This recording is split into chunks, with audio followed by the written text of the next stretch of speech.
So welcome to Stacking Wisdom, episode number 2. We're here with Beth. Do you want to tell us more about yourself and what you do? And Sure. So I've been working freelance graphic design for about 7 or 8 years. Okay. And then last March, I quit the day job at a marketing agency and went full-time for myself. Amazing. And it's now been a full year, so I'm celebrating my 1 year of full-time entrepreneurship. And then in that first year, I've won 4 Reader's Choice Awards, and I'm right now That's nominated incredible. for Young Entrepreneur of the Year for Oakville. So Congratulations. That's awesome. that's super exciting. Who did you get nominated by? Who gave you those awards? So the way that they do Reader's Choice Awards are done by just general nominations, so either clients or that kind of thing, and then it's really just a popularity contest. It's how many people can you get to click to vote for you. Yeah, sure. And it's kind of just like the internet is my friend, and people will push the button.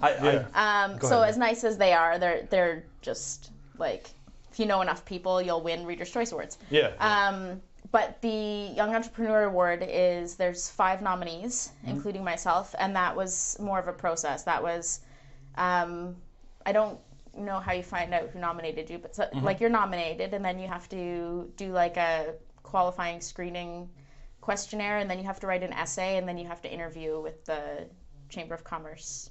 Okay. People. Very cool. So and then they finalize it down. So I find out that next Wednesday on the 27th. Wow, that's amazing. I know. Yeah. Good luck. Thank you. Yeah. But yeah, so that one will be a little more exciting because that's like, you actually have to earn it. You can't just you can't just get people to push the button for you. Yeah.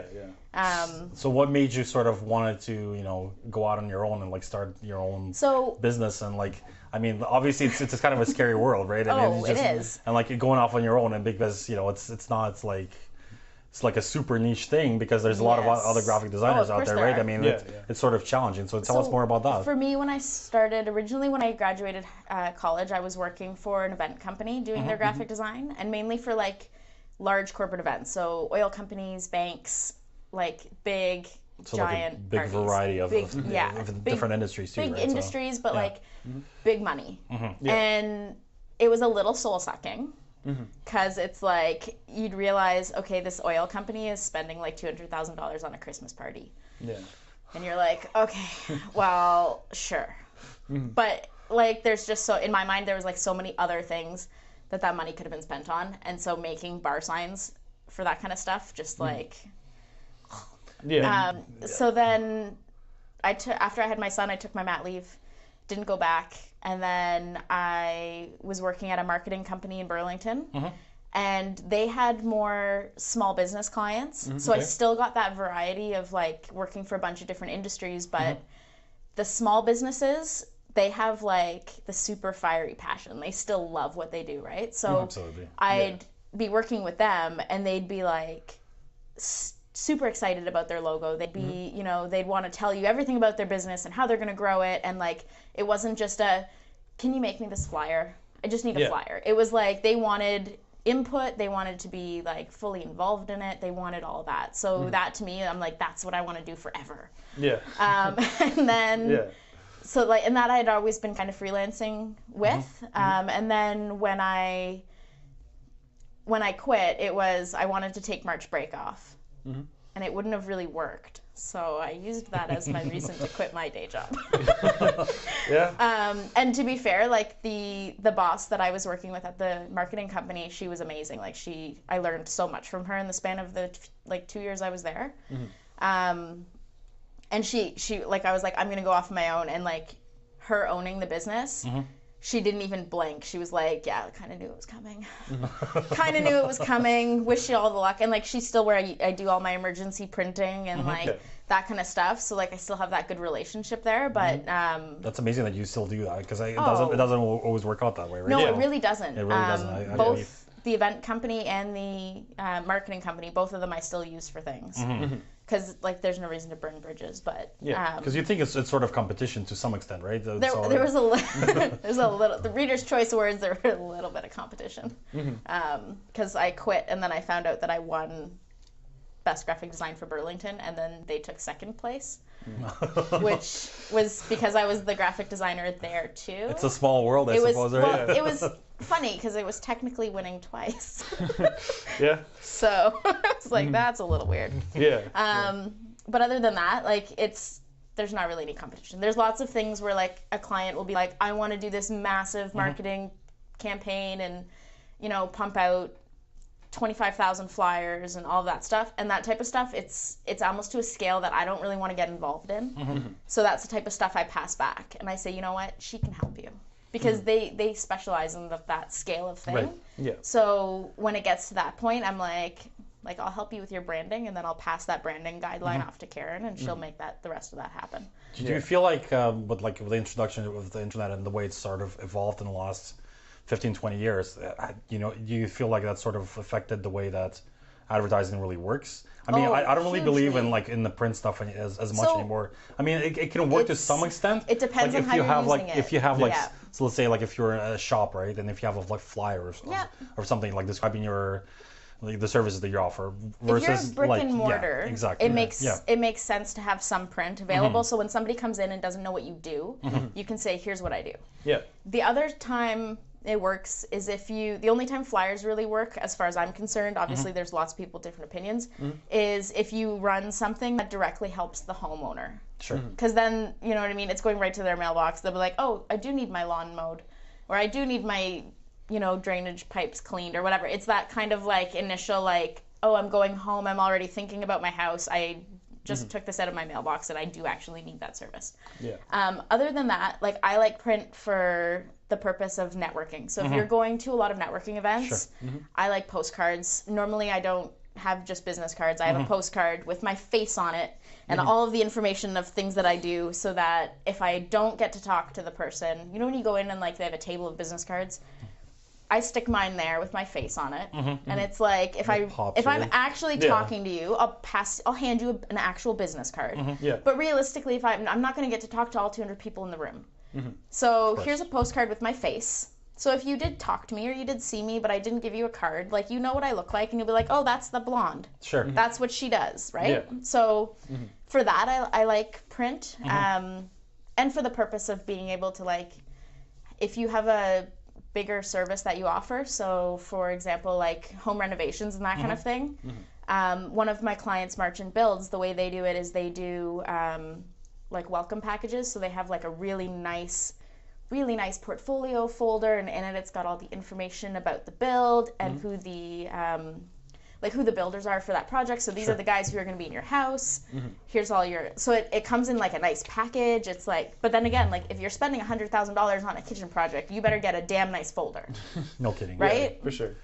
So it's the level of professionalism. You got to present it in a nice package, right? So absolutely. I believe in branding so much. I think that it's definitely packaging is huge. Yeah. So what sort of, you know, drove you to kind of, you know, to take that first step, like to take that leap into like doing the business on your own? I mean, like, obviously, you know, your boss recognized it, and you must have some sort of, like, you know, entrepreneurship, like, you know, drive, right? I was always doubling it, where I was like freelancing when I got home, work the day job, freelance on the side, and then like I took my mat leave and I extended it by 8 months because I was like, just gonna work from home with a baby, because like that's the logical thing to do when you just have a baby. You work a full-time job at home with the infant.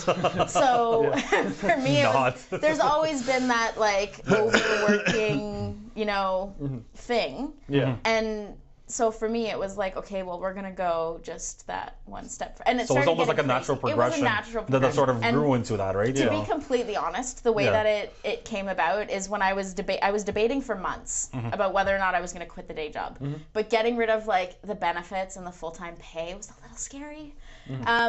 So well, that's the little perks, right? So it was one of those things that it eventually just, when I couldn't get March break off, my ex-husband was like, okay, well, this is the giant neon sign to quit your day job. And I was like, I don't know. And he's like, you know what? Your brother is doing a better job at this whole business owner thing than you. And I'm really competitive. So as soon as he was like, well, your baby brother's beating you at it, then I was like, well, you had to prove him, you know. I guess I have to go full-time entrepreneur now. So so that was like, okay, well, I guess like if my brother's doing it, I have to do it too. And like my family's always owned businesses. There's I don't think there's really any of us that haven't owned a business at some point. So entrepreneurship kind of like runs in the family. Hugely. Like it's It's literally like if you only have one job. My family's like, what do you mean you only have one job? You only have one career? You only work 9 to 5? Well, what's wrong with you, right? Yeah, like my dad's a firefighter and then wow, okay, that's amazing. But then works construction and right now he's building a boat and like helps my brother build houses. Like what sort of a boat? Like what kind of boat? Sailboat. Okay, nice. Yeah. Okay. But like there's literally like, what do you mean you only have one job? That's not a thing. Like wow, that's crazy. There's always that like you got to do at least 2 or 3 really big things at a time, or you're not really doing anything. There's no middle ground. Yeah. Well, obviously you're doing that with a lot of other stuff too that you're involved in. Yeah. So tell us more about that and like what is it that you're trying to sort of accomplish with the additional sort of connection that you're trying to build with the small business with the small business. Yeah. So with me, I found originally the small business owner Facebook group was an accident. Like literally a complete accident. The girl that was running it when we started, it was only a few hundred of us. And she was like, you know what, this doesn't benefit my business at all. Like, she's like, I'm putting all this time into this community and it really isn't getting me anywhere. But can you tell us more, just like more of a background, like what was it before? Yeah, so originally and like what was the purpose behind it? Still a small business group, but it was meant for, there was maybe more than a handful of us. There was like a bunch of us. And it was just a spot for us to say, shit guys, I don't know what I'm doing. Help. And then, and it was just for Burlington. And then it was just for like Halton. And then it was for like a little bit further. And then we were like, all right. So you started to scale. It's got to be all of Southern Ontario now.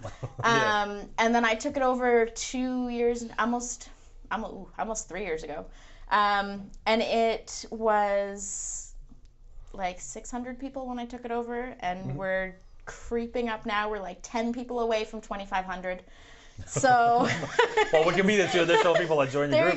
There you go. So I think we definitely want to be a part of it. We'd love to come to one of the events too, I think. Yeah, so we're getting there. Okay. So as it's growing, it's just kind of been one of those, like I have some admins that help, keep the weird stuff out. Sure. But as it's been growing, like we've always had a really strict no promotion policy. So nobody in the group is there to just do the whole like post and ghost where they're like, look what I do, and then they don't contribute. Everyone there is willing to contribute and have the discussions and like share their experiences as a business owner. So there's no there's just none of that fear of like you can join it without being scared that somebody's going to try to sell you something every 2 seconds. Of course.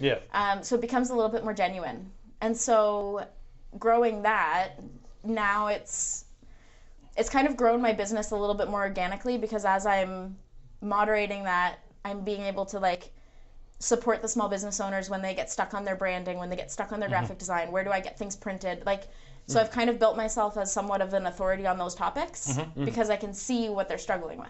And then I know, okay, well, this is what you're struggling with. This is what you need me to help you with. So now it's like somebody will say, hey, I need some postcards made, and there'll be like 25 people saying, hey, get her to do it. Nice. So it works out pretty well. Yeah. So can you give us some examples as to like how, something that's like maybe out of the ordinary, right? That's happened in the group that a person was able to get some sort of help, right? So I mean, well, we had a little while ago we had somebody like lose their accountant just in the sense that like the relationship faded or whatever. Sure. And then throughout discussions we realized there was a lot of us who lost the same accountant.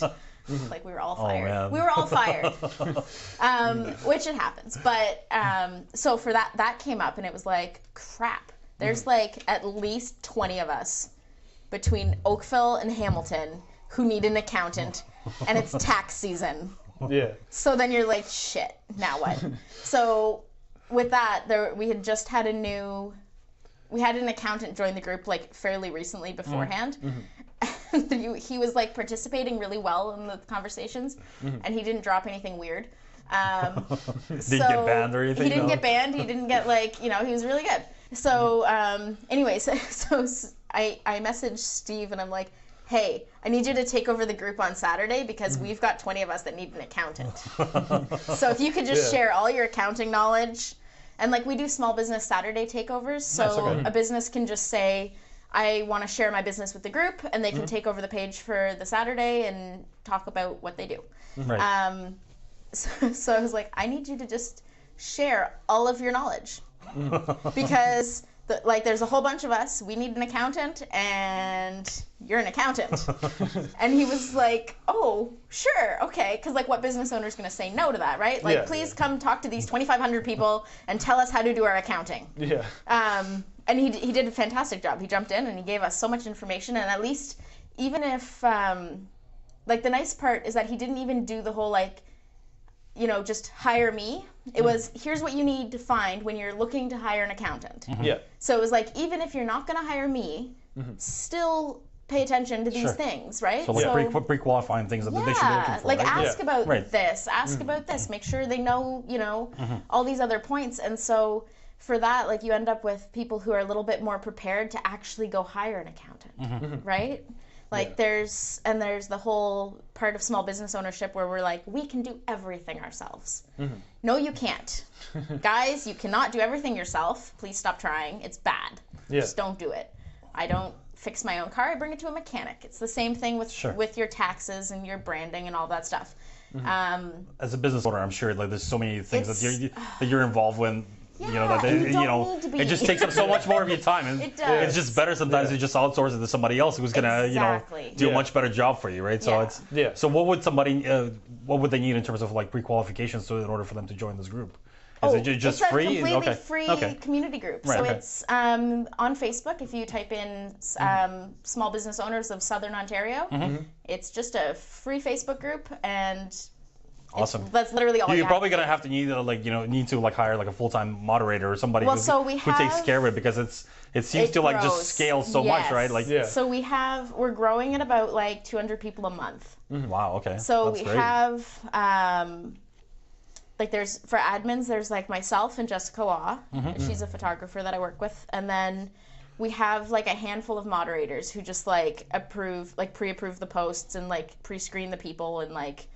Because it is Southern Ontario, so when you said like prerequisites, you have to like there are questions like you just have to be a business owner in Southern Ontario. Sure. Okay. Yeah, of course. Yeah. Well, and like we check that you're not from Bangladesh or something, because there's not a from lot Nunavut or something, right? Yeah, you know what I mean. Like we check that kind of stuff, but other than that, it's like there's a lot of people who are like, I don't have a business, but I think I want to start one. Come on in. Like that's all fine. Yeah, fantastic. But we do, at the very least, we do try to keep it Canadian. Like we do have a handful of people from like different provinces, and like their answers would be like, I'm not in Southern, and like they outright tell you, I'm not in Southern Ontario, but I've heard really great things about the group, and I really want to join, and can you please make the exception? And I'm like, yeah. So maybe you should start like offshoots off of it, and just make like a big Canadian one, right? That. There are there's no shortage of networking groups on Facebook. Yeah.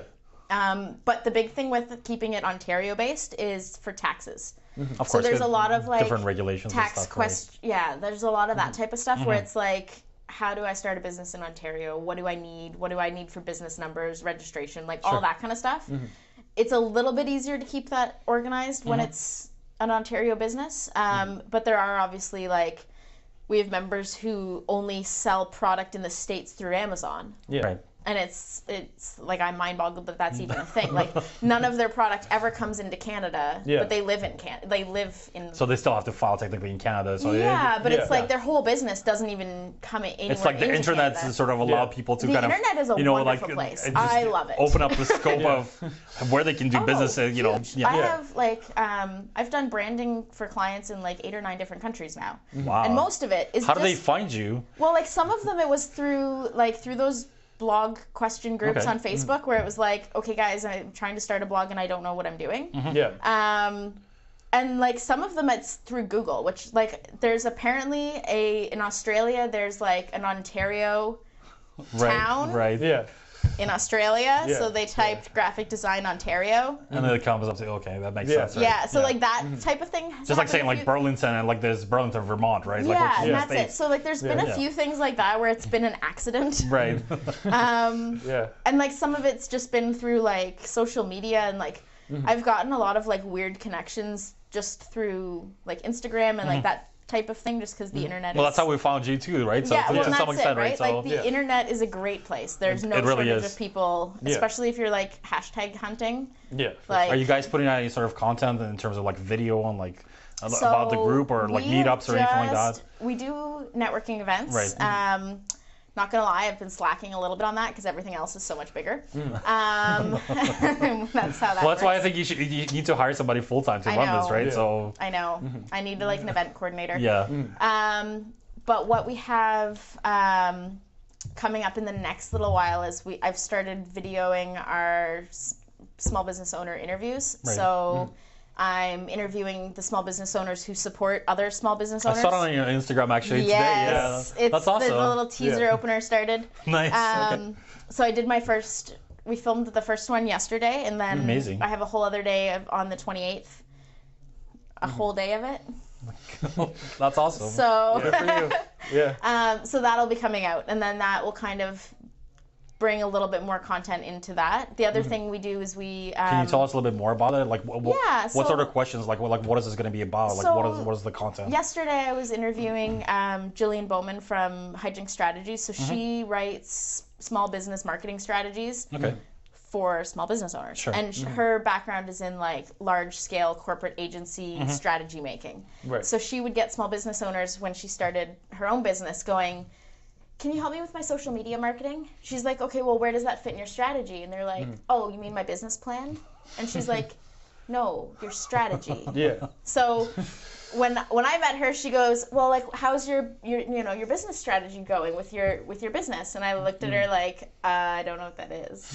I don't know what that is. I've been winging it for the last year. Most people don't ever try to sort of dedicate their time to that was it. actually developing the goals that they want to set Yeah. out in terms of marketing and where they want to be a year from now, Exactly. 6 months from now, and it's kind of one of the things that can make you really successful as a business is huge. dedicating your time and actually putting in the effort to try Planning to it. plan your ahead, or Yeah. sort of creating a strategy, whether it be social media or something like that, right? And then it needs to be continuous, and it needs to be something that maybe retargets some of the people that have shown interest in your business, right? That's been a huge part for me for this year. So in December, she did like a week-long how to write your business strategy. Because realistically, like, I can't afford to pay her to write it for me. Oh, of course, yeah. She's way out of my snack bracket. Can't do it. Totally stole that snack bracket line straight from her mouth. Yeah. But I had her. So I You had made her it your own, sit though, down. right? So I had her sit down, and she literally ran a week-long session of, we're gonna write your strategy out for 2019. And so like I started, that was in December, and I started putting things into practice in December, and that kind of started. Do you feel going. like it's making a difference for you? By mid-January, I had Really? finished Okay. my January month. Yeah. Like I had hit my targets by the 10th or Incredible. the 11th, and I had to do the whole like, holy shit, I'm not actually ready for this, Jillian. Like, I'm not ready for this amount of work that's coming in, and like, I think I need I don't have an assistant yet. Like, it was kind of like, can we just slow down? Well, in a way, it's good because it's allowing you to scale, and then maybe Yes, well, you that's can what bring it is. additional people on board, right? so And I you can had, grow your business too that way. I take interns every year. I take them from Sheridan College. So I had. I went to Sheridan actually, and Yeah, so so did did my I. brother. Yeah, Yeah, so amazing. I had one Yeah. in October, and then I took her back again in February and March. And then I took an additional one in February and March as well. So then they graduate in April. And the one I've done the whole like, so when you've graduated and when you're ready, you're going to let me know how many hours a week you want, and you're just going to come and work. Yeah. Because I already know she knows how to keep up. I already know her style of work. I know that she can work from home, no problem, and still get everything done the way that I You've expect trained it to her be. probably. You've And put I've in the trained- effort, I've right? put in Yeah. 160 hours into her training. So I'm like, please let me know as soon as you're ready. I'm sure it benefits both parties too. It does. So there's nothing wrong with Absolutely. that. Well, right? and For sure. the big thing too is like, it's scary when you start thinking of hiring people, because you're like, will they work? Like, I worked stupidly, right? Like I work to an absurd amount where it's like, okay, like my kids will be like, why are you still working? It's 9 o'clock at night. And you're like, ooh, I'm working because I have to. Yeah. But for me, it's like, I like what I do as much as I like any of my other hobbies. Yeah, So for sure. for me, it's like, I'm having a great night. People are like, oh, what are you doing tonight? I'm like, nothing. I'm going to sit at home in pajamas and I'm going to work until 2 in the morning and it's going to be great. I'm going to drink wine. I'm going to build a website. It's going to be beautiful. But it's good in a way because it builds up, of course, sort of, that perception in their minds that you have to have that work ethic, right? You have to you have to keep yourself dedicated to the cause, right? Yeah, so it's, for sure. And there are definitely days I don't want to do it. It's, to be completely honest, there are days where I'm like, I don't even want to open the laptop, have those days, right? But of course. When you look at the grand scheme of things, there's no other way that I would like my life to go. Like, I pick up my kids from school every day. I don't have to worry about sticking them in daycare. I have that if they, want to go to a library at 3 p.m, okay, we can do that. We don't have that, like, that weird super duper I don't structured have to worry about routine. Daycare. I don't like the summer. They're just home all summer. Like, it's the freedom to be able to say, like, okay, I'm still gonna work, say maybe 6 hours a day, and then spend the rest of the time with my family. And then once my kids are in bed, then I can go ahead and throw in another 6 hours. Like, building there's no entrepreneur in the world who only works a 40-hour work week. Oh, of course, absolutely. It doesn't exist. Well, like, it might, but if it does, it's because you're working for somebody else too, which means you're still working more than 40 hours. So, do you feel like that sort of makes it a little bit challenging because it's kind of hard to find that balance because have your kids there all the time and at the same your business is there all the time, but it's sort of like like it's kind of like juggling, right? Yeah. So one of those things that like one of the big highlights to doing like Jillian's course in December was that her whole plan was called like Business and Life Inevitable Success Strategy. So it's literally building your business to fit in your life and your life to fit in your business. That's fantastic. So she was like, if you only have 3 hours a day during the day, say you have 5 hours while they're at school, you build your business to fit in those 5 hours. Yeah. And then, like, any other hours you get in is bonus hours. I think that's great because it sort of allows you to kind of eliminate all that procrastination that you might have because you know exactly you have those 5 hours, right? Exactly. Yeah, for sure. So building that in, it's like, okay, I know, for example, like, I know if I want to take off, so March break just happened. And I spent 2 days at my dad's and 3 or 4 days at my mom's. Kids had a blast. I worked Wednesday. I worked one day. I had a meeting on a Thursday, and then Thursday morning, and then I, disappeared again. Thank you for taking the time to come meet with us and talk on a podcast. But like, my point is that, like, knowing, I was like, okay, I built in my strategy. I want March break off. So the week before, I did all of the actual, like, business nitty gritty that had to get done during March break. I did it the week before. So that I still have client work, but it's like I can easily do that anywhere. As long as I have my laptop, I'm good. So I'm like, there's no reason I can't work from my dad's once the kids are in bed. There's no reason I can't work from my mom's or, take, and then take the Saturday off and go shoot things. Like, there's the whole, like, ability to fit in all of the hobbies and all of the life and all of the everything if okay, I'm only going to plan on working 4 or 5 hours. Because then you're not overpiling it. If I say I have an 8-hour day when I know I only have a 5-hour day, there's always going to be 3 hours of work where I'm like, now what? I'm not going to be able to fit that in. Well, that's the thing. I don't think that people sort of dedicate themselves fully when they know they have that whole day. Right? It's more of like, well, I have another hour. I can just slack off for an hour and go on Facebook and like do whatever. So but like if you have that sort of amount of time set, aside for that day, you just know you have to get things done, right? And you're a little more willing it's almost like a drive that kind of comes in behind it. Well, and you know what? You do, like, the social media, like, there's the term, like, the scroll hole, where you're like, you've opened Instagram and now you're It's an awesome term. I'm gonna adopt that as well. Like, I try really, like, my phone's always dinging, but I have a set, like, I'll work for a little bit and I'll be like, okay, at noon. At noon, I'll check the Facebook group. I'll check my Instagram. I'll respond to everything then. But the other thing, too, is when I specifically time my posts, I time them so that they post and I know I have 20 minutes to sit there and respond to things.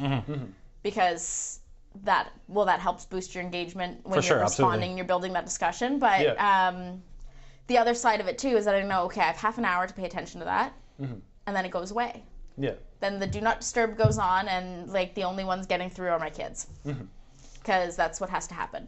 Yeah. Because otherwise I will 100% spend the entire day on Instagram and then nothing gets done. Like my Instagram will look lovely, but nothing else will get done. Yeah. So there has to be a hard line. Yeah. So what would you say is like the most fulfilling thing overall, like just about like everything that you do? Oh my goodness. And what like motivates you to keep going? And well, fulfilling like, in general, like yeah. definitely having kids. Like Yeah. that has to just top the list because like they're fantastic. Yeah. And it's also really cool when like they start realizing what you do. So like my daughter's 11 and she's just now she's kind of realizing what I actually do for a living, and she's kind of like holy shit, like she's like you do your own website. I'm like, yes, honey, I've built my own website. Yeah. You printed your own business cards? Yes, honey, I did that too. And like so now like she's kind of going like, well, shit, like how did that happen, right? Like, yeah. Because for when they're little, like they don't, like my 4-year-old has no idea what I do. Yeah. He thinks I play on the computer all day long. He doesn't know what I do.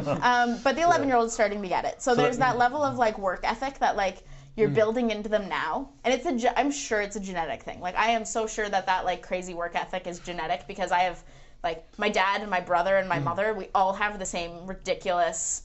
We're gonna work till we die. Yeah. Like I'll talk to my parents about like retiring. Yeah. Because they're they're mid-50s. Yeah. So I'm like, when are you guys gonna retire?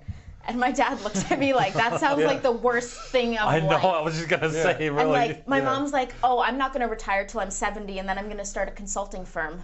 I'm like, of course you are. Yeah. And my dad. And you can help her Brenda too. Oh, of course. Well, and that was it. Like we were literally having the discussion of how she's going to roll out her consulting brand within time for when she retires. And like my dad was like, well, like the fire department will mandatorily retire him. He's like, and then I'll just keep working for your brother and building furniture and building boats. Yeah.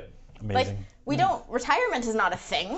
I don't think it ever should be really. If you actually love what you're doing, like why on earth would you want to stop doing it? Yeah, I just think that you like just start doing it on your own terms. You don't really That's have all a it is. purpose, right? Once you retire. Yeah. How long can you stay on the beach and read books for? I mean, like it's kind of fun, but at the same time, I it's tried like sleeping in the other day. I didn't have my kids, and I was like, I'm gonna sleep in until like 9 o'clock. It's gonna be glorious. I made it till like 6:45. It was 6:45, and I looked at the phone, and I was like, I gotta get out of bed. Have to get up. I can't lay here any longer.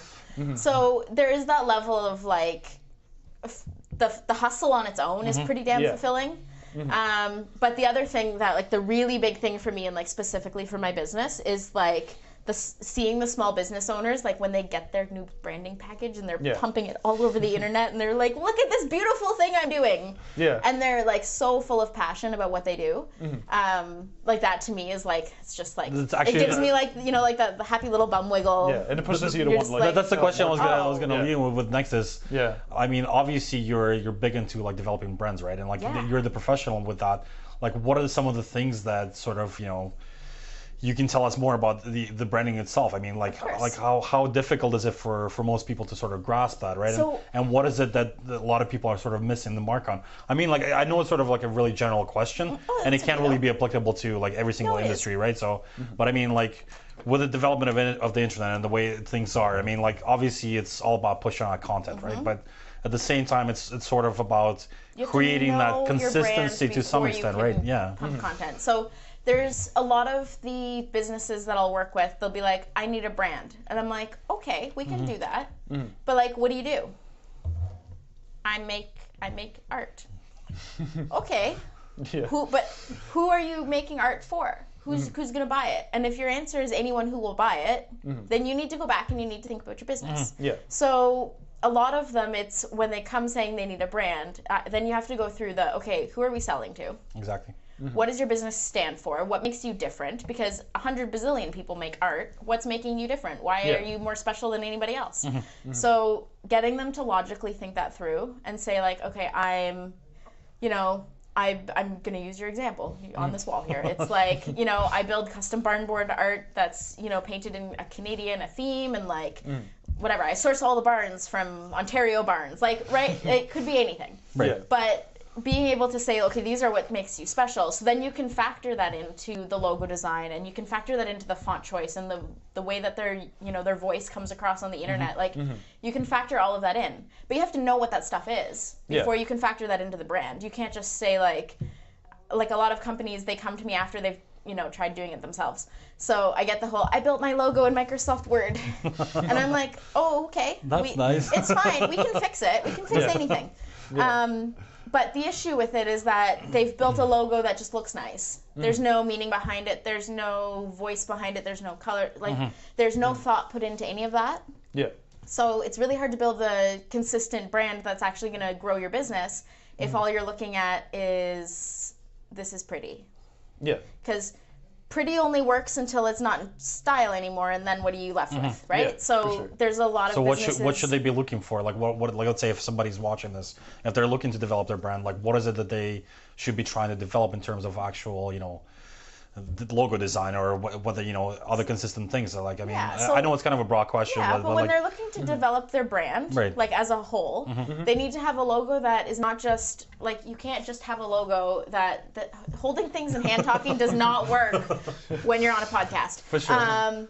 But if you have we'll get more cameras down the road. That's fine. You can come back again. Yeah, we can do another one. Look, if you have a horizontal, logo, that'll work great on most things. Yeah. But you also probably need a square one, and you need an icon version, and you should have like a stack. Like you need one for Instagram, one for Facebook, one for YouTube, or you need a bunch for something of else, different right? ones that kind of coordinate to what you're putting them on. So like what you're going to put on a letterhead is very different than what you're going to put on a T-shirt, right? Like your letterhead is just going to be your word mark. It's going to be fairly formal and very like corporate-y in the sense of, because that's the only time you use letterhead. And consistency too, probably. But right? it's the consistency. Yeah. So it's like I have my logo in a whole bunch of different ways, and I can use it anywhere because it fits for everything.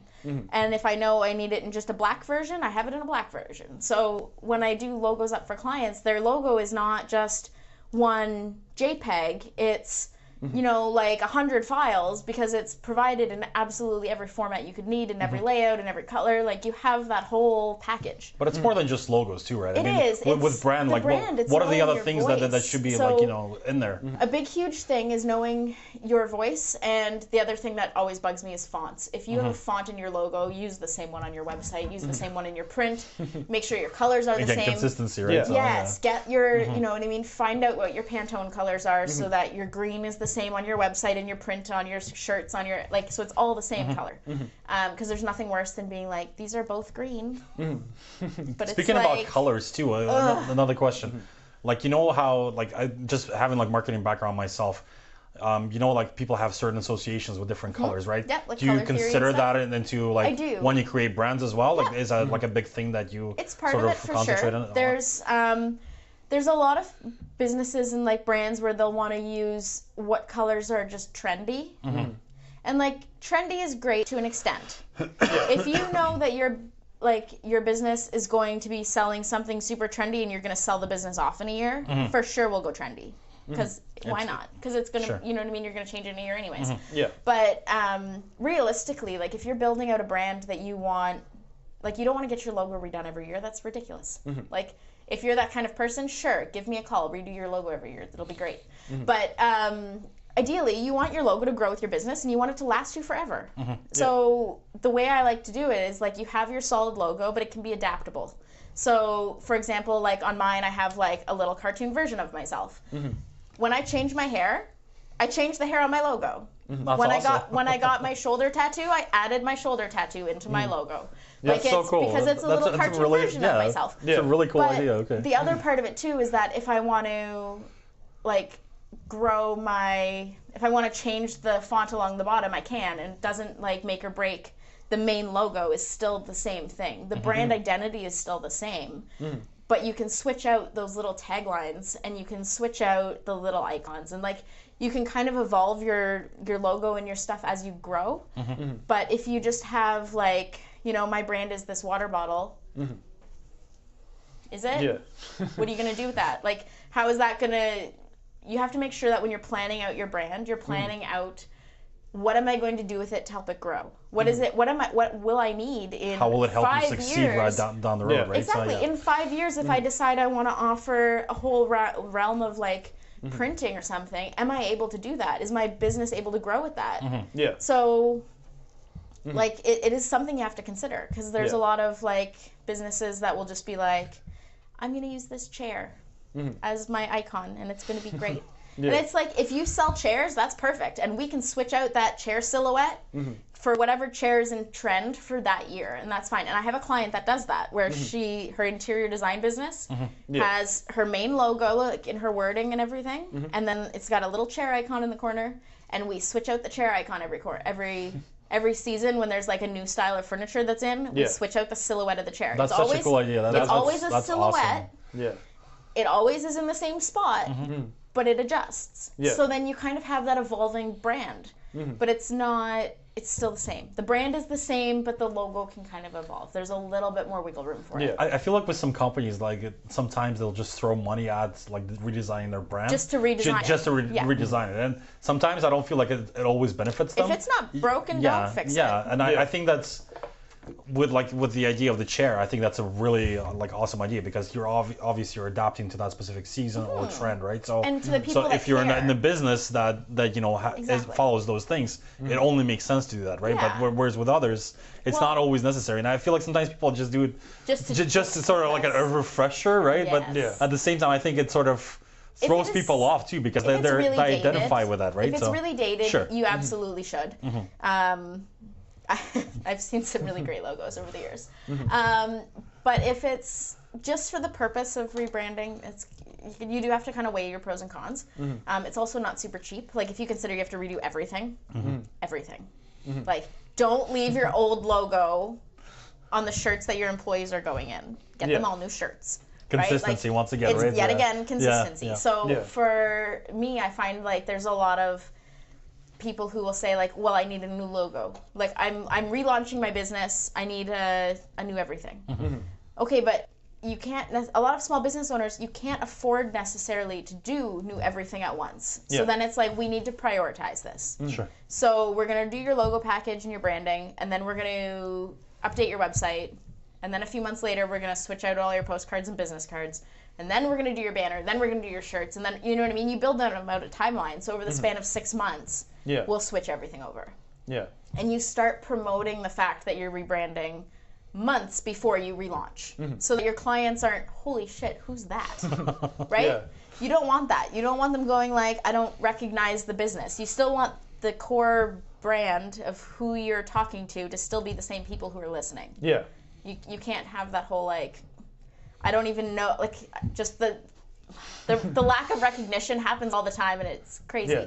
But when people look at it and they're like, I don't even know what that is. What are some interesting success stories that, like, you know, of businesses that you were able to help So in terms of like one of- developing their brands and like the things so that many it's good done ones. for them, and like in terms of, you know, like conversions, in terms of sales or growth Yeah. of the business and stuff like So one of my favorites is maybe 2.5 years ago. These two women came and they were like, we built our logo in Word. And they were like, can you make it a vector? Can you fix it? So I redid their logo, and it started as just that. And they sell leggings, and it was two women. They imported leggings. They were selling them like out of home parties and just like through like local pickup and stuff. Sure. So I redid their logo, and then they were like, you know what? Can we get some custom tags made and some business cards? So it's like, yeah, we can do that too. And so we did that. And then like I've been gradually like doing all of their branding and stuff now. Now, 2.5 years later, they have like 70 stylists across Canada. We custom design all their legging patterns, and then we get them manufactured in China, shipped over. All of the That's tagging incredible. and That's awesome. you know what I mean? It went Yeah. from literally two women that. Working from their working garage. from their trunks Right. to, you know, massive warehouses full of imported leggings and Yeah. stylists all the way across North America. Like it's a huge success, and like the amount of effort that like they've put into their business is crazy. But what they do is they keep their branding consistent. What's the name of the company? Like, She's Got Legs. okay, nice. So okay. they're based out of Burlington. Okay. But what they do to keep their branding consistent is they do a conference every year for their stylists. So they get all of those women, to come into wherever they're hosting it. Like last year it was at the Embassy Suites in Niagara at the hotel. And I go in and I talk to them about their branding. And I say, these are your colors you're allowed to use. This is like, these are your fonts. This is how it should look. This is, because a lot of them make their own graphics. So they use Canva. They use like little tools like that to be able to promote their sales and that kind of thing. And that's great. But when you can keep it consistent to the brand, then it's even better. Because then the whole company looks good, right? And then they can kind of share graphics that way too. So we speak about that, and then they do all of the patterns and stuff as well are like very similar as far as their branding goes, in that we keep them on trend with like the colors that are coming out for the year and like that kind of thing. So they're all like. But I think it's great that you're getting feedback from them, right? And it makes them feel a part of the process too. So it's absolutely. So it's not just like oh here's this. That's what you have to use, right? So it's kind of like you have to like work with the team to make it their own as well, right? So I think that's important. And there's a lot of personality. Like you can keep the big thing. Like we tell them is like you're allowed to have your personality that fits within our brand guidelines. Yeah. There's no reason you can't use personality in your posts and that kind of thing. Because at the end of the day, like you're trying to get your clients to call you, like to call the stylist, not to call head office. Exactly. And that's fine. Like 100% get your personality in there, but like make sure you're using the right color of pink. Right? Like that's pretty much how it comes down. Like the personality side of business ownership too, like there's a lot of small business owners who always hesitate with the, well, how do I speak online? How do I use I or we? Like if I'm just me, like what do I should I make people think that I'm a big company? And like there's always that debate. And like for me, I'm like I am that's a really huge thing actually. It's a hard sure, question. I am a one-woman brand. Debate, It's just me. So like I never say we. There's no we, it's me. Yeah, I think you just have to be open and like honest about things. Like, I think people are sort of gravitate toward that when you're upfront with them, right, about stuff, and like they think, well, if this person is able to dedicate this much time to to do this, I feel so much more like appealing to her just because of that fact alone, right? Yeah. But I mean, like versus if you go with like a huge corporation that doesn't really have a face, right? So it's, that in itself is the other side too. Is there's a lot of small businesses where it's like it's scary to hand over thousands of dollars to grow your business. No kidding, It's scary. Like let's be real, it is. So for me, I would much rather say I always feel better when I know who I'm giving my money to, right? So for me, it's like okay, we've got. All these small business owners who are trying to build their business, trying to whatever, and I'm okay to be that face of the business and say like I'm gonna take your money, and I personally am going to. I just totally covered the microphone. I'm gonna totally take your business, and I will personally handle it, and I will personally make your logo and your branding and your whatever. Because then it builds that level of trust. Yeah. You're trusting me to do it personally. I'm not an anonymous company. It's not going to be somebody else's fault. It's like my own ass on the line. So you can kind of get that whole like everyone's got equal skin in the game. Yeah. Because it's if I get a bad review, it's me. On the line. It's not, I can't say, but people tend to somebody else really dropped the ball. Yeah. If the ball drops, it was me that did it. But people don't always really give positive, reviews all the time. A lot of the times when they do give a review, it's sort of, because they feel that things should be a little bit different, right? Or their perception is different, right? So I think that sometimes it's a negative, but at the same time, it's sort of a learning curve for a lot of business people too, because it allows you to grow as a business and to develop yourself and change and adapt to the things that you need. Well, and as far as I'm concerned, like when I have clients who are like, oh, we got a bad review, do we turn our reviews on Facebook off? No, you don't do that. Realistically, when you're looking up reviews, if you don't see one or two bad ones, it looks fake. It does, absolutely, 100%. I would rather, like I have one 1-star review on Facebook. I've never worked with the woman. There was no wording. It was literally just left a 1-star review. Yeah.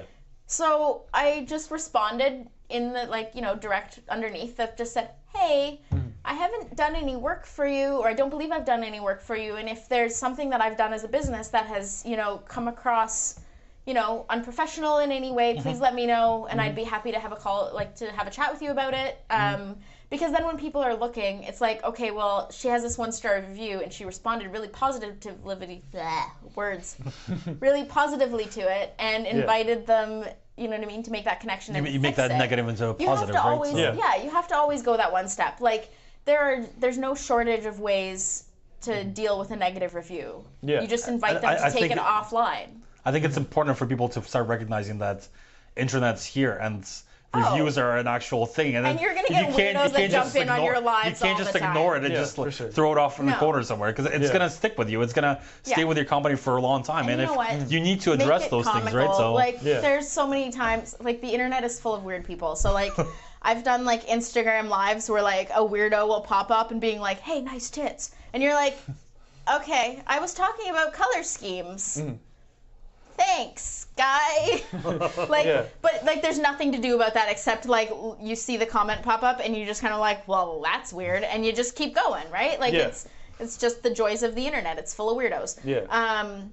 But with that kind of thing, like then you have, like for me anyways, like I'll have my clients watching my live and that guy becomes something hilarious that we laugh about for days, right? Like it's like, hey Beth, you're getting some weirdos on the internet.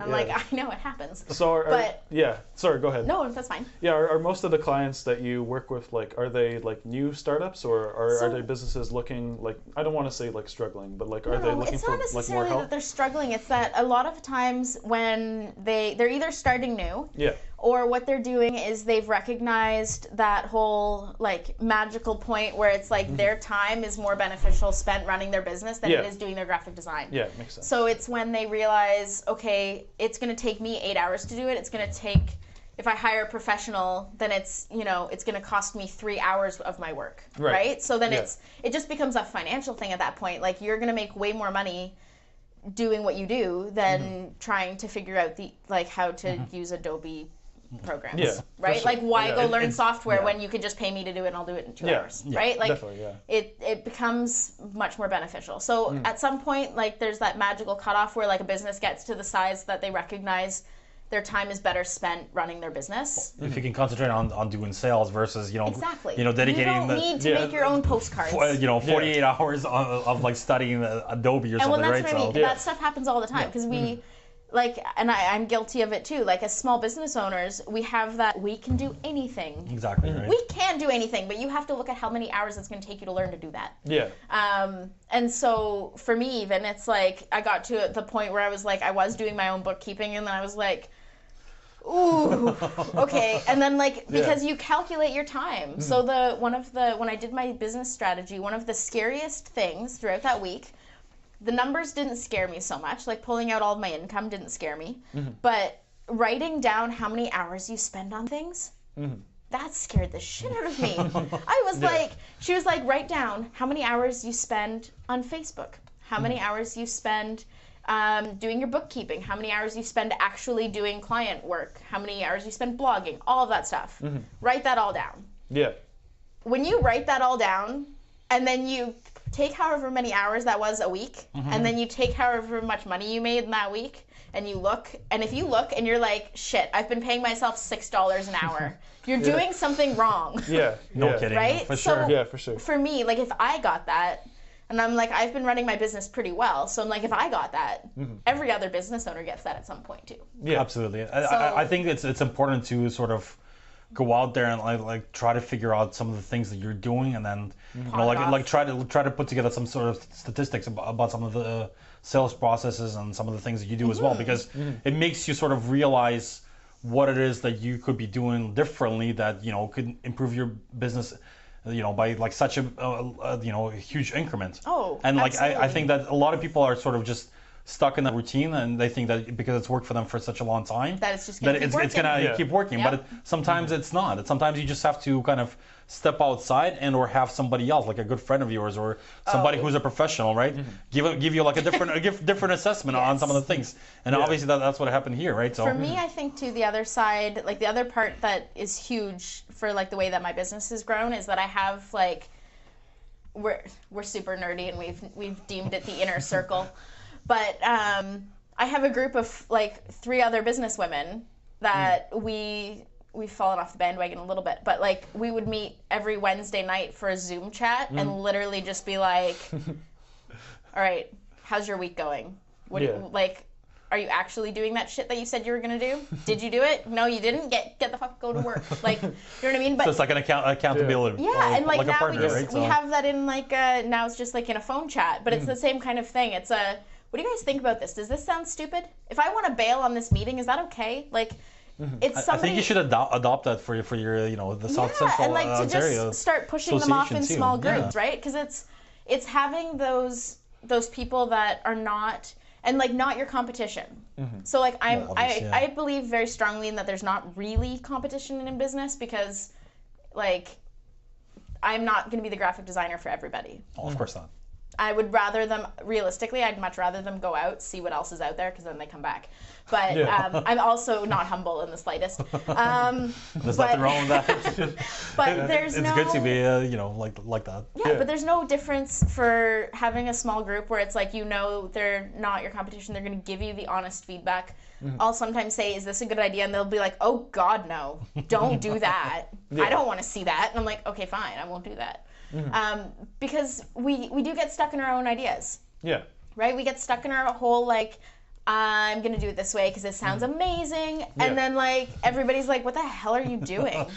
Why are you doing that? Like, that's, you know what I mean? And it's, especially when it comes to the effort, right? Like, there's so many things that I could theoretically do if I decided I wanted to do them. But why? Yeah. Right? Like, yeah. I've had people be like, oh, well, you could make, like, little cartoons about, like, things that, that bug graphic designers. And I'm like, I could, but, like, there's other people that do that. And, like, I don't really have the time to, nor do I really want to. So why would I do that? But if I had came up with that idea myself, I might run with it just because it was my idea. So being able to, like, step yourself back and be like, okay, I have to actually look at this from, like, science experiment level, not emotional level, then you can kind of call yourself out on no, that's a really stupid idea. Yeah. And I've had a lot of them. I'm not gonna lie. I've had those ideas where they came up and then I was like, ooh. I think the best way to deal with that is you write down the idea, you sort of brainstorm on it a bit, and you just walk away. And when you come back, you can sort of reflect on it a little bit more, and you're like, I don't think this is gonna work. Or this really isn't the thing that I should be dedicating my time to, right? No, well, and that's it. Like, you have to look at the value of whether it either has to add value to your life or money in your bank account. And if it's not doing either of those things, you probably because we're all in business to make money, right? So no matter what, realistically, we are. So it's like, the way I kind of go about it, there's lots of things that I do that don't necessarily make me money directly. But, like, the business group, because it's a free group, like, I don't get paid for it. Yeah. But I get 90% of my clients from it, so it's 100% worth it. And, like, realistically, like, even if I don't get any, like, if I go, like, a day or two and I get no calls from it or whatever, that's fine. Because I'm like, look at all the fun they're having. But I think it's so also I get that warm, great, fuzzy feeling of, because like, these small business owners learning things. It creates a sense of community to some extent as well. And, it's amazing that you have all these people that are willing to support each other, right? Oh, that are willing to huge. dedicate even like an hour a day just to look and go back and try to help each other. But I think when you're giving off that good stuff from yourself and to somebody else, it sort of comes back to you too, right? So it's important to kind of give back sometimes too, and it's great that you can create this community where people are helping each other, but at the same time, it's it benefits you, benefits everybody else, and down the road too. So I mean, well, and it grows, like, because it's been growing so rapidly. There's the whole, like, every now and then it comes up where it's like, well, shit, should we monetize this? But then I'm like, okay, but that takes away the goal of the group. Because, like, I have looked at monetizing it, and at some point there will probably be the ability to, like Saturday, like the takeovers on Saturdays or whatever. It'll be like, sure, if you want to take over the group and talk to them, you can. But it's like, if you're a business selling to other businesses, you can pay to do that. And then that money, it only makes would logical just sense go too. to Exactly, fund the, our networking events, so people don't have to buy tickets for that. But that type of stuff, it's the group will never profit off of the small business owners' backs that are trying to learn. Right? If you're there to grow your business and you just want to ask questions and participate, and like that, I can never charge for that. Because I've had people go, well, why don't you charge a membership fee? There's so much value there. Yeah. There is value there, but like, when I'm starting my business, when I first started, I would have never thought to pay a membership fee to join a small business Q&A group. Yeah. Like, Exactly. I'd be like, that's really low on my priority list. And Yeah. it's not, in my mind, it's not right to profit off of the people who are in the same boat where I'm like, I want to build this community to help these people, and I'm going to be like, haha, and I'm going to charge you. Like, to me, that just seems insane. I think you're right that, like if you have any sort of offshoots of certain things that can, benefit somebody else down the road, Yeah. you should definitely charge for that. But I But definitely the see main where you're Q&A, with this. no, Yeah. like And I think the- that in time, if it does scale to such a huge, Oh, yeah, if you want to offer, then, like, then you can webinars- definitely start charging for that. You want to offer webinars yeah. to the small business group? Sure, you can pay me. Like, I'll take a cut of however many people Yeah. sign up for your webinar. But not only that, I mean, But- like you can probably hire people who can manage this. Yes. Once it sort of gets outside of that scale Yeah. and it grows so much that you actually need to hire people to Yes. manage There's that. part of that It where makes it's kind of it like- makes sense, right? Yeah. At what point does it become its own entity? Like right now it's a Facebook group. Like realistically, people will be like, "Oh, well, what do you do?" And I'm like, "I do graphic design and I run a Facebook group." And people look at me like I'm crazy, and I'm like, "No, it's like 2,500 people. It's a thing, I swear." Yeah. But from that, like I have a side shoot off of my website with like all of our small business blogs, so small business owners can submit guest blogs and business member spotlights where they just fill out Q&A kind of thing, and I share their business on the website, and like so that type of stuff is all free, and that's all built in there, and it just helps them grow, and it helps me find content, and it's what I mean, like the community is there. I think we'd love to have a couple of guests coming from that group onto our show as well. Absolutely. We can 100% I think do that that. like I have no shortage of we'd love business to owners. we'd love to pick out some really interesting cases of, Yeah. of Can businesses and absolutely do people that. that and Well, you know, there's no shortage of them. There's Fantastic. 2,500 of them, Yeah. right? And Yeah. that's the best. how do you keep your sanity? Because I mean I've noticed, I looked at your Instagram and I know that you're sort of like involved in some yoga and stuff like that. Obviously Yes. it's a I part do of love how it yoga. allows you to kind of continue to stay sane with all Yes. this stuff that's So happening, right? So because There's a you're involved really in so many strict, things. like, yeah. So like How did you start off with it in the first place? How did with you get yoga? Yeah. Oh, so yoga was actually, so it's funny. A few years ago, I stared taking Muay Thai, like Thai kickboxing. Wow. Okay. And Nice. then it was like, okay, well, I'm short. I'm only 5 feet tall. I tried once to lie an inch on my driver's license. They laughed at me and said no. I'm exactly 5 feet tall. So when I was doing Muay Thai in a room full of men who are all easily a foot taller than me, it was like, I have to be able to get my foot pretty high up to get their ribs. So then it was like, all right, we're going to go to hot yoga because I need the flexibility. So then I started going to yoga while I was also doing Muay Thai. And then, so now it's like, 2 years later, now it's like I love yoga just for the sole purpose of doing yoga. And like the Muay Thai is still a thing as well, although the gym has adjusted the programming a little. So now, and actually like starting today, it's now close quarter combat rather than strictly Muay Thai. So still all the striking and hitting things. So that'll be good. How does it help you to bring in balance with your so life and everything else? The yoga is just turning your brain off. Yeah. Like, I don't know how people do anything without having designated time to turn their brain off. Like, when I don't really watch TV, so there's like, people will be like, oh, I'm just binge watching something on Netflix. And I'm like, okay, but I would be trying to binge watch something on Netflix and I'd be running through my to-do list. Yeah. Right? So I'm not actually, it's just background noise at that Yeah. point. So the yoga was able to like, okay, you're actually turning your brain off and the only thing you're focusing on is what you're doing. See, the thing is, Right? I think you're a creator more so than like somebody who consumes things. Yeah. Just, So it's, just speaking from what you're telling me, right? yeah. So And like the yoga works really well for that. So does the, like, not gonna lie, the Muay Thai and like boxing and stuff. If you just want to not think about things and like blow off steam, there's no better fun than just are you hitting able things. to meditate with yoga and stuff like that? Did it come to you naturally or like right No. away? Or is this something that it you're was sort a of solid learned, Yeah. like, we're gonna turn off our brain Was it now. hard to try to like start to do Yeah. meditation? and all that? Even Yeah. now, it's still like, if I have a really busy week and then I try to go to yoga, I'll still be like, we're not thinking about that. Put it away.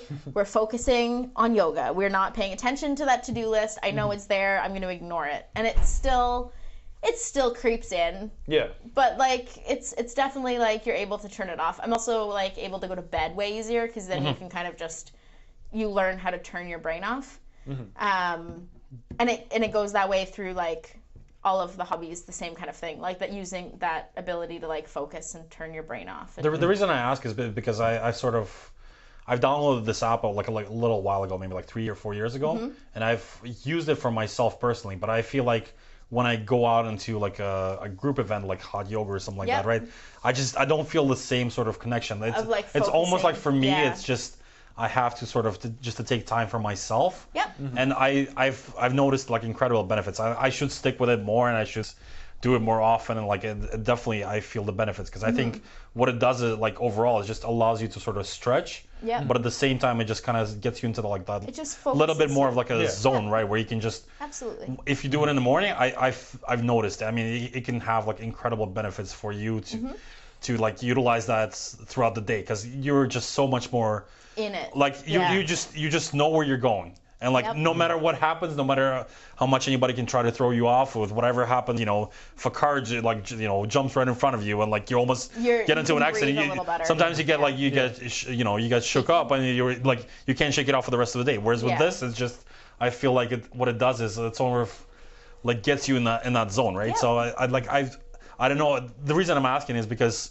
I kind of want to get a perspective of other people as to how it sort of benefits them, and how is it that they can utilize it for themselves too, right? So like there's lots of other ways to do it too. Like it doesn't necessarily have to be yoga. So like I've found the same benefit through yoga and weightlifting and boxing. So literally like very different things. For sure. Kicking the crap out of something, sitting down nicely, stretching, and then lifting really heavy shit. It like you can put your mind in the same spot for all three of those. Yeah. Because your focus, as long as your focus is on what your body's doing and how your body feels, then you're able to kind of get out of that list of productivity in your head, because you're focusing on the physical. You're not focusing on all of the mental shit that you have going on. I agree. I totally agree. I think it's very different for every single person. Hugely.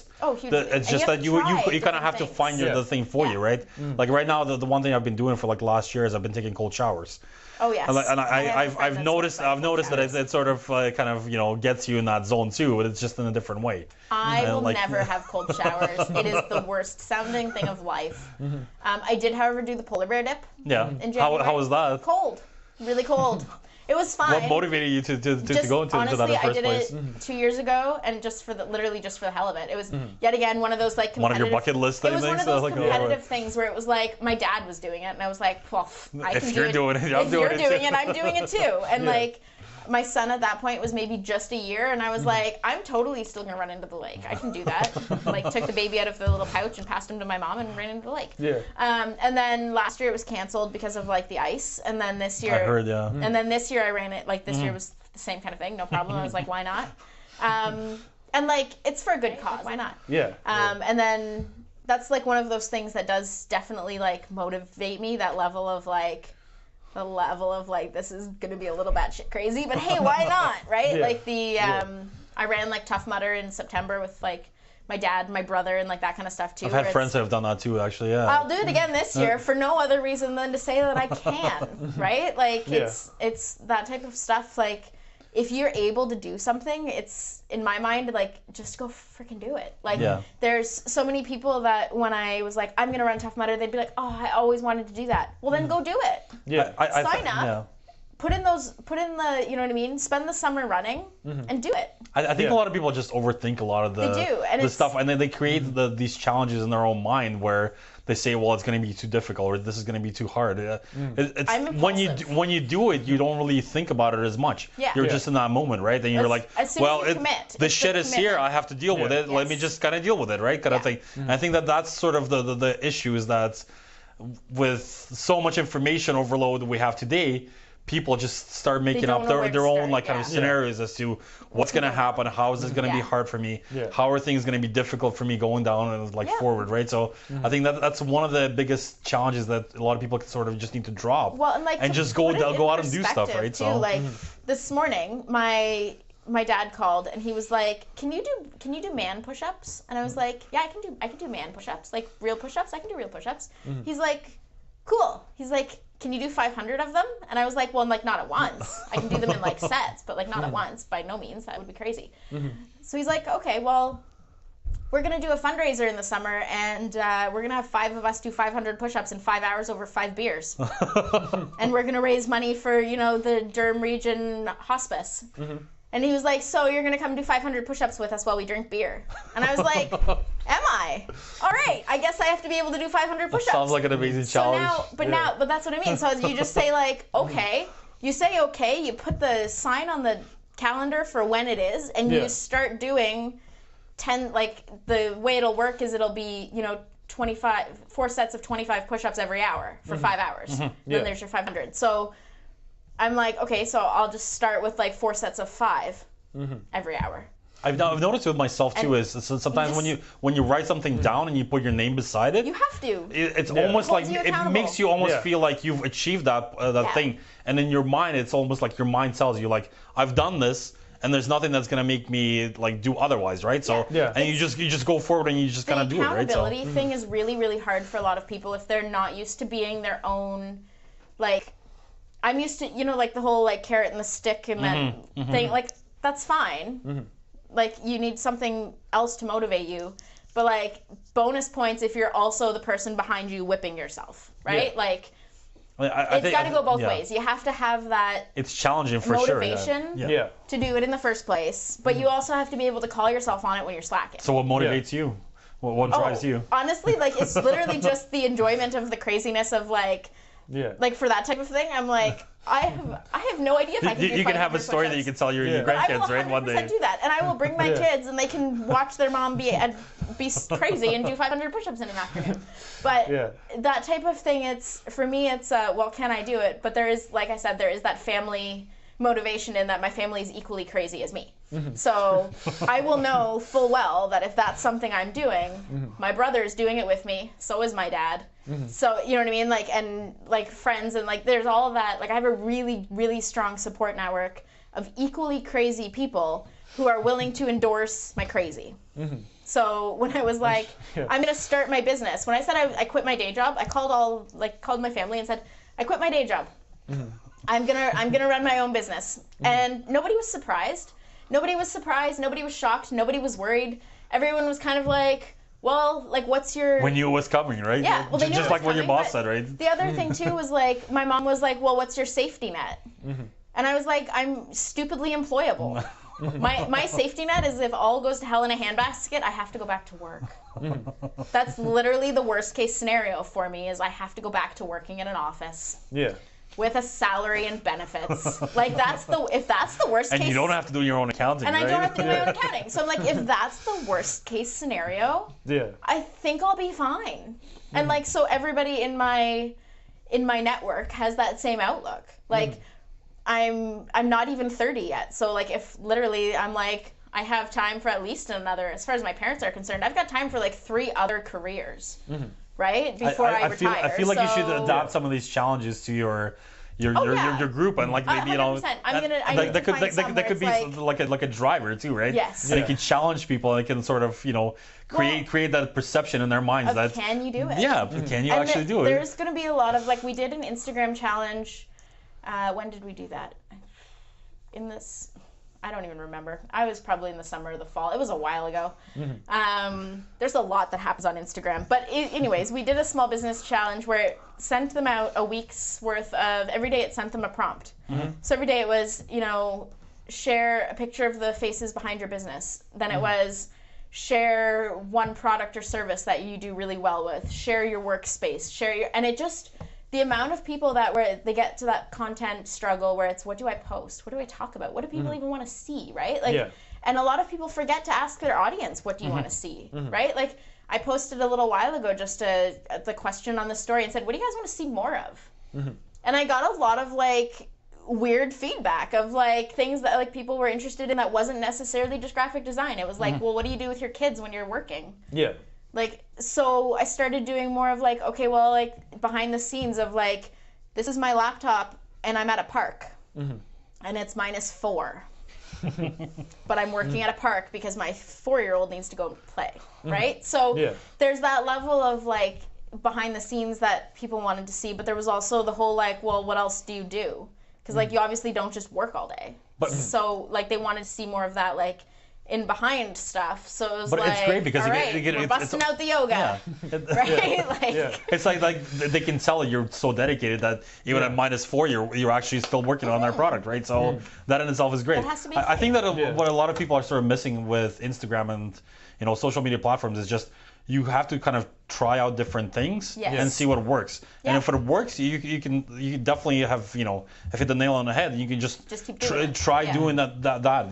I think that the problem is variety that is important a too. lot of people are sort of kind of turned off because they see such polished yeah, I'm posts never from gonna some of rent the people, a car right? and pretend that I own the car. I drive a Kia. Yeah. I drive like a little 4-door sedan. I think it's great.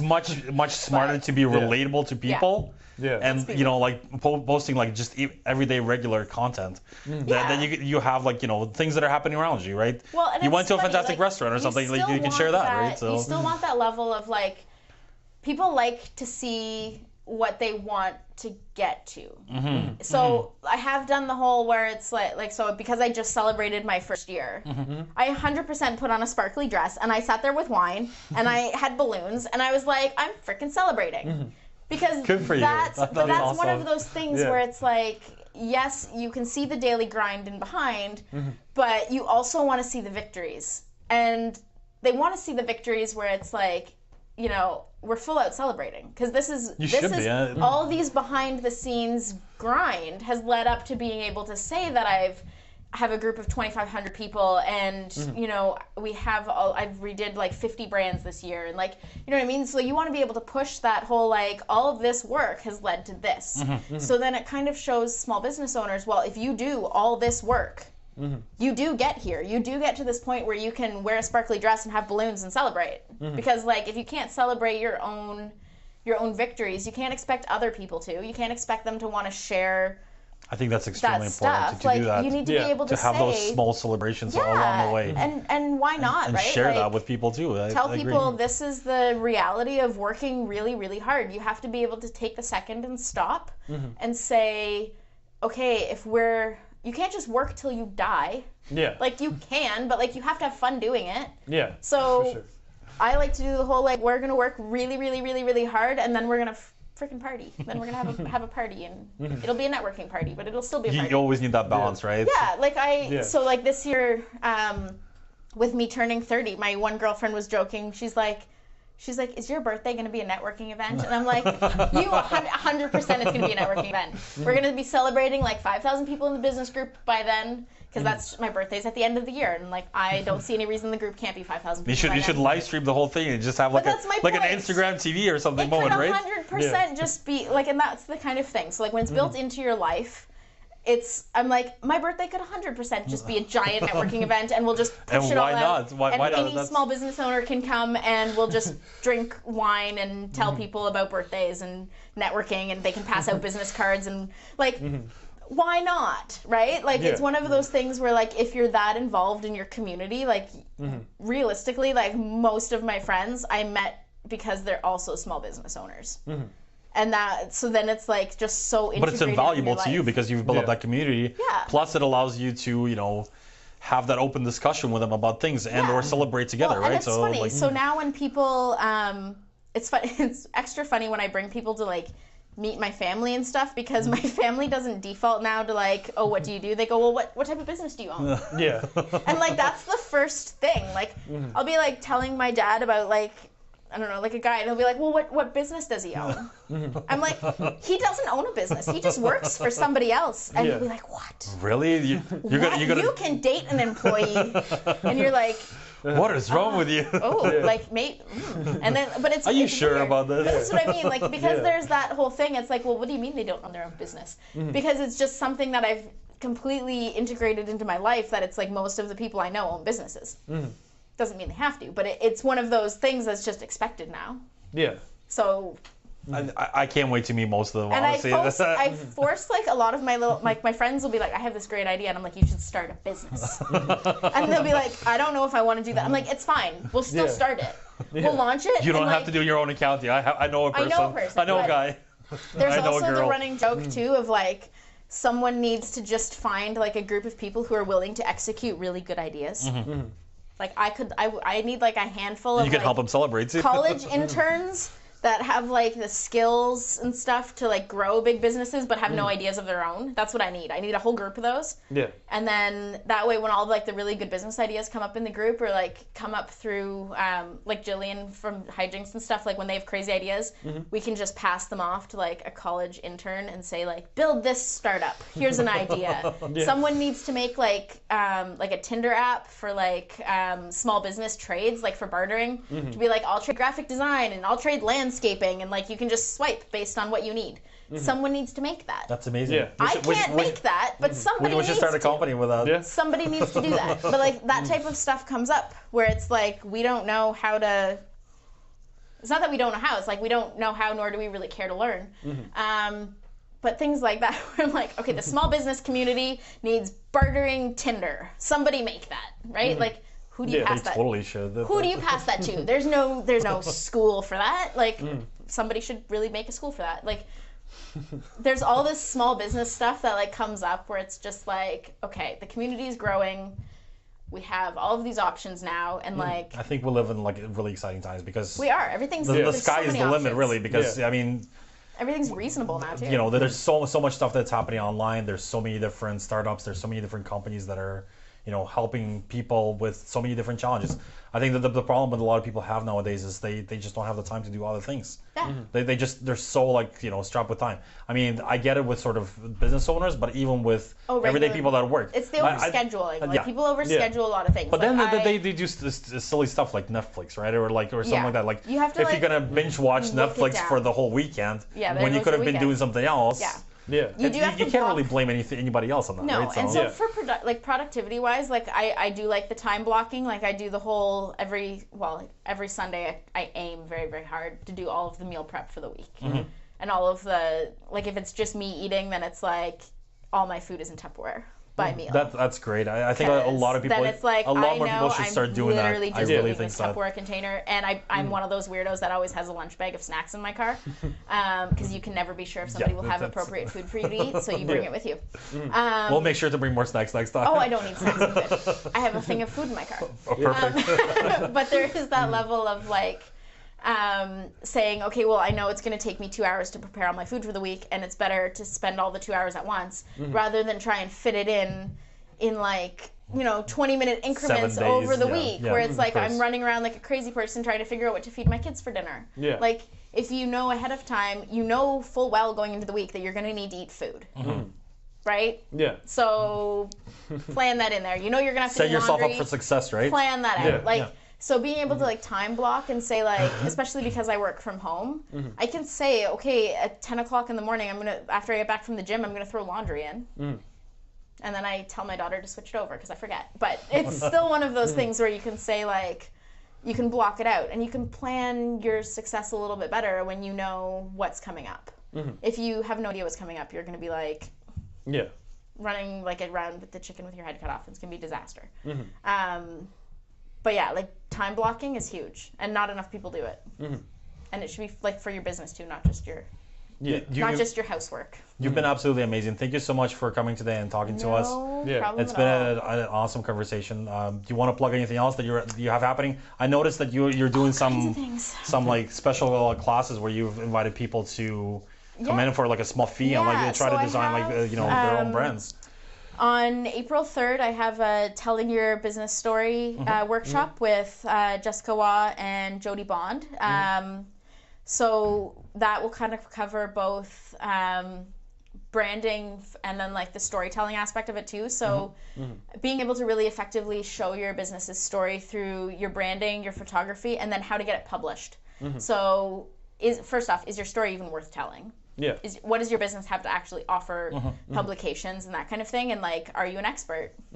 Have you only been doing this a week? If you have, maybe you're not an expert yet. But being able to submit all of those press releases and that kind of thing, and then be published. So that kind of covers That's huge, yeah, for that sure. covers Yeah. that on April 3rd. And then on April 25th, I'm running my second do-it-yourself branding. So there's a lot of small business owners when they're starting. They don't have the money to have things done properly. So Yeah. that's like if they already have a logo, but they're short on, they don't know how to pick their colors. They don't know how to find their fonts. They don't know how to find their voice.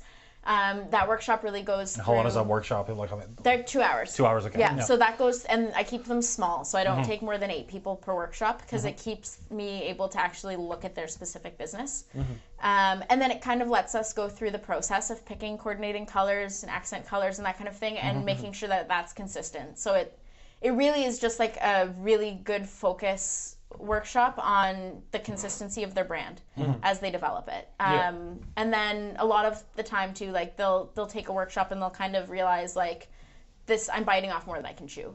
And that's fine too. Then we can kind of work on that kind of stuff. But it does give them a starting point to see if they can do it themselves. of course. And then I have like I'm hosting a princess party for no, honestly, for Are there no, push-ups involved? No, there's no push-up. Actually, beer? There could be, but for no other reason than my one girlfriend who runs Active Parents was like, I'm hosting. What's Active Parents? So she runs a giant online calendar for every free event in Halton for families. That's incredible. That's Okay. So cool. when you're Yeah. like home with kids and you're like, shit, it's Wednesday, I don't know what I'm gonna do. You literally pull it up and it tells you everything that's happening on Wednesday. Is it an app or is it It's- like it's just available It's online? a website for Okay, now and a right. blog. And then she has like crazy social media too for that kind of thing. But she was like, I'm gonna host a princess party. And I'm like, I want to host a princess party. It doesn't benefit my business at all, except that they'll have amazing coloring pages. But it also is just like I like kids, so I'm like I'm 100% going to a princess party in a dress with the full blonde hair and like just gonna go I love and it. spend the It's day amazing. being a princess because this is why I run my own business, so I can say I'm hosting a princess party for no other reason than I want to. And what is it called again? Active Parents? Yeah. Okay. I'll have to look that up. Yeah, and you Yeah. should call her. She's lovely. She would definitely. Maybe I should bring my fun. daughter too. You should. Yeah. 100%. You My should. daughter's gonna be 3 years old soon, so Oh, yeah. That type it's of the perfect event. age for that too, right? Perfect. So Yeah. Yes. Amazing. Yes, definitely do that. And what- Other than that, like join the Facebook group. Yeah. It's just small business owners of Southern Ontario, and Where can I find more info about you? Like, what's your website? my website is bethmwoodward.com, and there's all kinds of small business information, branding information, blogs, all that good stuff, and all the events are obviously up there as well. Yeah. And Um, as for social media, if people want to follow you. social media, the same thing, Beth M. Woodward. Yeah. That works everywhere. LinkedIn, Facebook, Beautiful. Instagram, Pinterest, literally everything. Fantastic. Yeah, it's got to be the same. I spent Yeah. a lot of time. Can you tell us more about Pinterest, like just in so- closing? Because I think so many people just get it wrong. Yeah, I honestly, I'll be I'm not honest. great. I'm not a pro at this, but No. Yeah. but you being like a graphic designer and sort of So knowing I about like brand. Pinterest. It's one of those things that your target market has to use it. Okay. So for me, like, there's a lot of people that do use it. I don't use it effectively. There's lots of businesses that do, but for me, it really is just like an extra place that like, it's more of a personal thing for me in the sense that it's like, here's all the things that inspire me. Here are boards on, Muay Thai and shooting ranges and yoga. So it does do a little bit of work for me, but it's more of it's more of like a sneaky insight into like all the background stuff Yeah. that kind of fuels Everything else, right? myself, Yeah. right? Like, Yeah. Yeah. it's kind of a toss-up there. But definitely not the Pinterest expert by any stretch.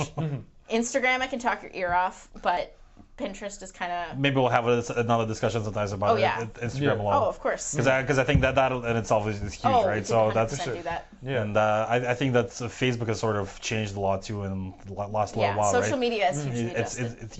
it keeps growing, it keeps changing too. So we have to keep up with the times. But Definitely. I mean, they can probably find out a lot more stuff, yeah. about it. If they get in touch with you or if Absolutely. they join the group, right? So Yeah, 100%. There's all kinds of stuff in there. Lots of experts, too, that... you were incredible. Thank you so much for taking the time to talk Yeah. to us today. Thanks so much. problem We've learned at so all. much, and I think it's going to be valuable for anybody that's watching the podcast. Perfect. Sounds good. Thank you. Yep. No problem.